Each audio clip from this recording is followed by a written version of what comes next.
I'd like to call this meeting of Privileges and Elections to order, and then I'd like to take us at ease until 9:30. Thank you.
Good morning. Good morning. I call this meeting of the House Privileges and Elections Committee to order and appreciate your patience this morning. One of the things that I neglected to say at I guess our fake first meeting, our first meeting on Monday, was that we were going to be hearing some bills that were exactly like we've already voted on before, and that we would probably not be taking them through the subcommittee process, and that we welcome submitting written comment on those. And so we do have one of those bills today, but before we jump into it, if the clerk will please open the roll for members to cast their presence. Delegate.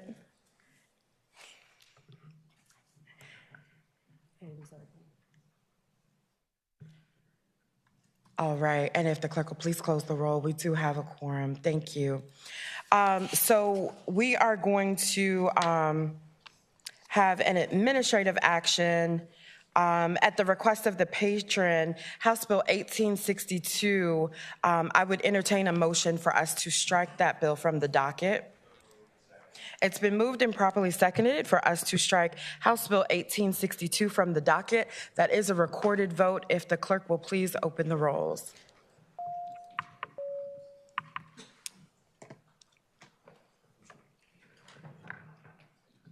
I mean, it is at his request, if that changes anything. Okay, so thank you. That is stricken from the docket on a vote of 20-0. I said it was at his request, guys. All right, and so now we will turn to Chair Glass to hear our Election Administration Subcommittee report. Gratitude, Madam Chair. Privileges and Elections Election Administration Subcommittee met and voted to report House Bill 1735 by Delegate Cole. What this bill does is it takes the registration date for primary and general elections and moves it from 21 days prior to the elections to 10 days prior to the elections, and from 13 to 10 for any special elections that are not called by the governor, House Speaker of the House, or pro tem of the Senate. The bill passed on a vote of 8-0, and I so move. Second.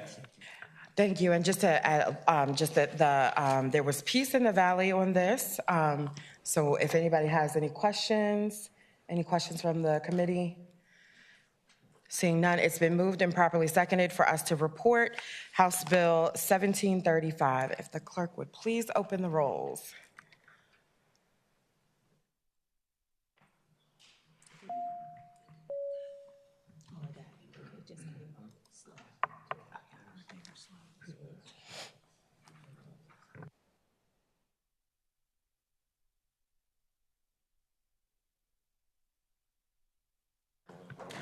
All right, and so that bill passes on a vote of 18-2.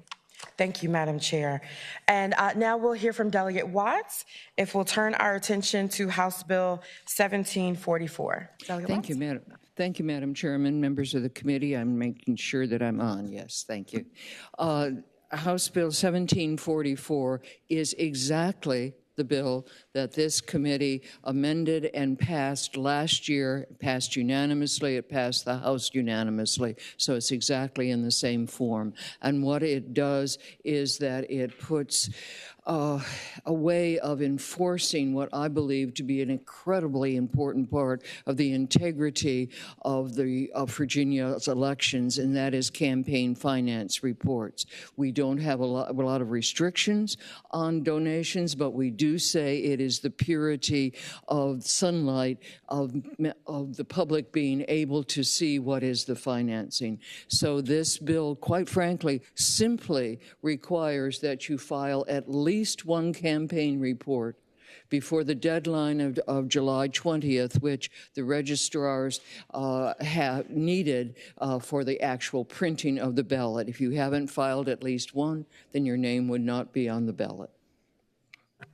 And the filing can be, we're not auditing it. You just have to go through the motion of filing it. You may possibly be amending it. And Madam Chair, we did have a question that I think others would maybe want to know, if the campaign finance report is not required for some reason for you, this does not add it as a new requirement. It's saying if it is required for that position, then this would be applying. That is correct. And I do have a copy of that requirement here. There's no change at all to what's in here, and I do have some follow-up information for any other questions. All right, so I do see that there are some questions. Delegate Bloxham.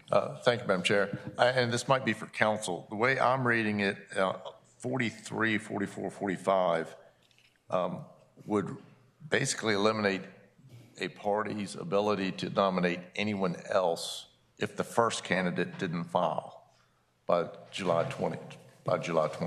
Mr. Attorney? Madam Chair, Delegate Bloxham, yes, that's correct. Madam Chair, Yep, Delegate Watts. if I can follow up on that, again, if a candidate dies, et cetera, that's all provided for. This would be in that same posture. And as I happen to have had that code section with me after we talked, I looked at it, and there's nothing in the code section about filings that in any way affect someone who gets on the ballot through a party process after the deadline. So this would be in that same posture, which means that the only restriction on the party would be you can't nominate the person who has been taken off for, I believe the word in the code is fraud, but you can't have someone back on who has already been taken off. Did you have a follow-up? Yes, Delegate Bloxham. yes, Madam Chair. So I'm still trying to figure out if those last three lines won't prohibit someone else from being put on the ballot for whatever reason. So the last three lines where it says pursuant to 24.2/947.6 by July 20th, there's nothing here that is added to that. So if you're nominated then through a party process to replace somebody who's been removed from the ballot, there's no requirements for filing that would be after July 20th. So you wouldn't be triggered, you would be legitimately on the ballot through the party process. Okay, Delegate Sickles. Thank you, Madam Chair. You know, I'm a little slow, and I just want to get the reason for the bill is that people who ended up on the ballot today have not filed any disclosure on their campaign, what they've done. What is that the problem? That's the problem that I certainly have experienced. Absolutely no campaign finance reports. And I regard, as I already indicated, since we don't have a lot of restrictions on donations, sunshine being our integrity, that not following that, we don't allow someone to qualify to be on the ballot if they haven't done their financial interest statement. And I regard a campaign finance report, just one, to be in the same posture. So, Madam Chair, this candidate is in violation of the law, but what this does is say you're violating the law, but if you don't have any disclosure by this date, you're not on the ballot. That's the change. So it puts little teeth into it. Madam Chairman, yes, I think the issue is that while there may be a fine, it is well after the fact, and the public doesn't get the information that they need. So it's the same thing as we're saying, you're not on the ballot without a financial disclosure or campaign finance report, just one piece of information for the public. Thank you, And so Madam Chair. I think the delegate as well, because we work to make sure that it's in the code section. So if I looked up what are the requirements to be on the ballot, it's there. And then when I looked up, what are the required filed reports, it's there. So it is in both code sections to be able to let someone know what the consequences would be and what the requirements are. Delegate Cresack. Thank you, Madam Chair. I know what you're trying to do, Delegate Watts. What you're saying is if you don't, you just have to file one. But I feel like the language in line 43, 44, 45, and D, I feel like it can be misconstrued. I don't think it says what you're trying to say. Because to me, it looks like in the case of a failure to file at least one campaign finance report, it could be that you miss that if you don't file them all, this comes into play. Not that I have a problem with that, perhaps, but I think this language needs to be But let's tightened. check in with counsel. Mr. Attorney, can you let us know in your reading of 43 to 45 what that is requiring? Madam Chair, yeah, I would interpret that at least to mean you have to file one or more. That is required. So if you filed one, that would be sufficient. You wouldn't need to file, even if 3 or 4 campaign finance reports were filed or required within that period, you would only be required to file the one. Delegate Waxman. Thank you, Madam Chair. Just a point of clarification. I know at my level, certainly I'm looking at statewide elections where we raise way too much money that we need for our process, but that's the way it is. I also realize this will affect our local elections too, the small town council meetings and those. I'm aware that if they don't anticipate raising more than $1,000 for their campaign, it's my understanding they can get an exemption from doing the campaign finance report. I just wanted to make sure that that exemption to not do that report would not prevent them from being on the ballot. Madam Chairman, I would, counsel may correct me, but the language that you have is that is required in an election year. And so if you have that allowance, you would have the same allowance under this. And he's shaking his head in agreement, so it would not change that. Delegate Henson. Thank you, Madam Chair. I think this question probably will be more towards you. Just to confirm, this is the same bill that passed unanimously out of this committee on the uncontested calendar, voted in the block, and then passed over to the Senate last year, correct? That is a factual statement of history. Okay. We do encourage conversation should anyone have new questions, but that is a factual statement for this bill. Are there any other? Yeah, Delegate Scott. Thank you, Madam Chair. This is more of a question for counsel. I think what my colleague down the line here was trying to get at is if a candidate's required to file 3 by the time they declare their candidacy and they only file 1, is there a way that this could be amended that would require them to actually file all as required by law? Is there any way that that language could be changed? I am actually going to jump in and answer this for him and her. This already was not able to get out of the Senate, and I would be afraid to make any other adjustments that would even put what we are trying to do. I am assured that the patron would want that, but this is the version that we are going to try to get to the governor's desk. Thank you, Madam Chair. I was just trying to anticipate what the challenges may have been in the Senate last year, what they might be this year, to see if we can get it in the right I'm position. sure you can imagine that we could never predict what That is true, Madam Chair. Thank you. With all due respect, respectfully, of course. I do not see any other. Madam Chair, did you have any final words that you wanted to say about this bill that passed unanimously from the House last year? Just that it passed in that way because of the good work of this committee, and I mean that most sincerely, that this dialogue has been important. That worked on me. I don't know if anybody else. If there are no other questions or comments, I would entertain a motion. Move to report. Yeah, I would entertain a motion at this time. Second. It's been moved and properly seconded for us to report House Bill 1744. If the clerk will please open the roll and members cast your votes.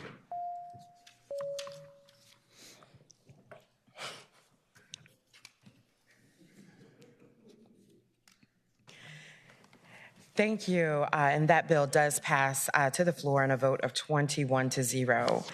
Thank you, Delegate Watts.